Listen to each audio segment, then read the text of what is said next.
Good morning, this is Linda Wywolf with Arizona Native News, and we're here on location. But first, I want to tell you about a very, very special day it is for us here today. This is our 1-year anniversary of Arizona Native News. And I want to thank Ron Bergamo at AZTV and Pat McMahon for supporting this segment that shows the beauty of Indian country right here in your own backyard. And speaking of backyards, we're in mine right now. Today I'm going to talk to you about the horse culture in Native America. And it all started back in 1492 with the Spanish Andalusian brought over by the Spanish invaders to our land.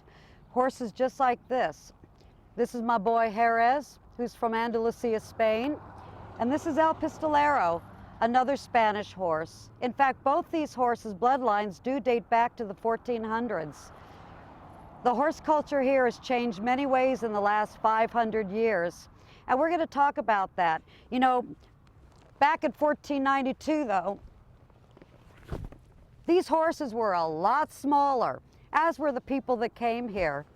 And now I'm going to take you on a beautiful excursion to see some other beautiful Native American horses.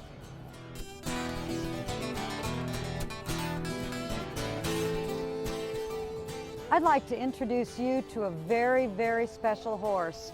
This is Aram, who is a Nez Perce horse. Over a century ago, when the Nez Perce people and Chief Joseph were put into incarceration, the cavalry came back and slaughtered over 7,000 of these magnificent horses. It was to take the heart away from the people. But today, the heart of the Nez Perce people have come back, because in 1995 they decided to really get back into horse breeding. This is a fantastic horse. They're bred with the Akalteki, which is from Turkestan, a very, very rare breed. In fact, there's only 2,000 of these horses left. And of the Nez Perce horse, there's only 250. A very special horse indeed. And I've got a couple more to show you. In fact, his son.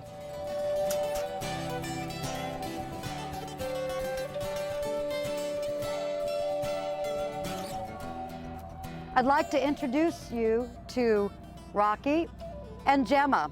Rocky is the son of Aram. These are Nez Perce horses. Absolutely beautiful. This is the future of the American Indian horse in America, the Nez Perce horse. The tribe now is back into the horse breeding business.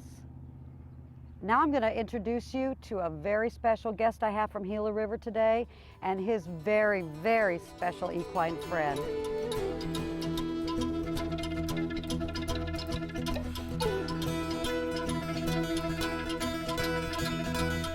This is Chuck Pablo from Koli Equestrian Center down at Gila River, and he has a very, very special horse indeed.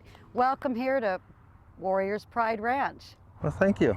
Tell me about this horse, because I see some similarities between him and those first Andalusians I brought on.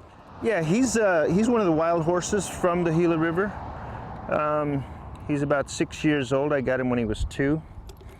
He ran wild out there for first couple of years there. He is absolutely beautiful. And how many horses do you have in the herd that runs free on your land? Well, they estimated at one time 1,200 to 1,500 wild horses still running wild. That's amazing. So I hear you have a very special wild horse, a white stallion, that's become a little bit of a celebrity. And if anyone goes down to Koli, they actually can see him. Tell me what his story's about. Oh yeah, his name, we call him Henry. And he's one of about 17 head of horses that were in the area, and all 17 of them were stallions. When we moved into the area, the horses dwindled off a little bit. Henry stayed around all the time and kind of accepted the horses that we brought in as his herd. Now we got big draft horses there that Henry just fell in love with. So he's in love with a big girl. Oh yeah, he likes. And he just hangs out there, and if people come down to Koli to go horseback riding, they could see him and maybe some others as well. Definitely we'll see Henry, and you got a good chance of seeing other horses that are in the area. Now, how much land do these horses cover?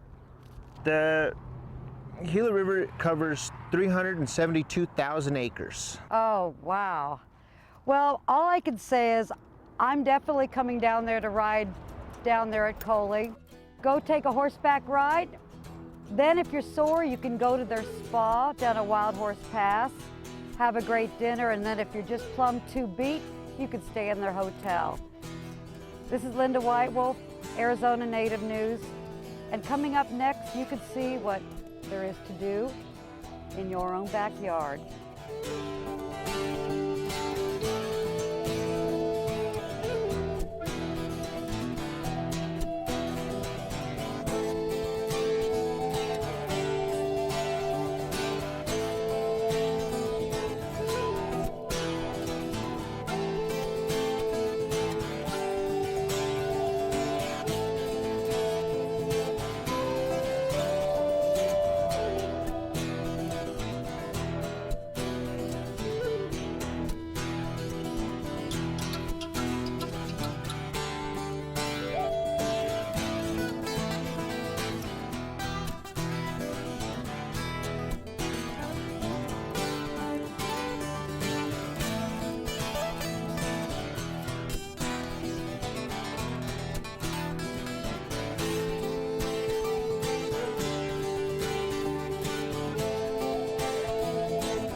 Arizona Native News is brought to you in part by the Lazy Lizard, eclectic furnishings for your rocks, your ranch, or your castle.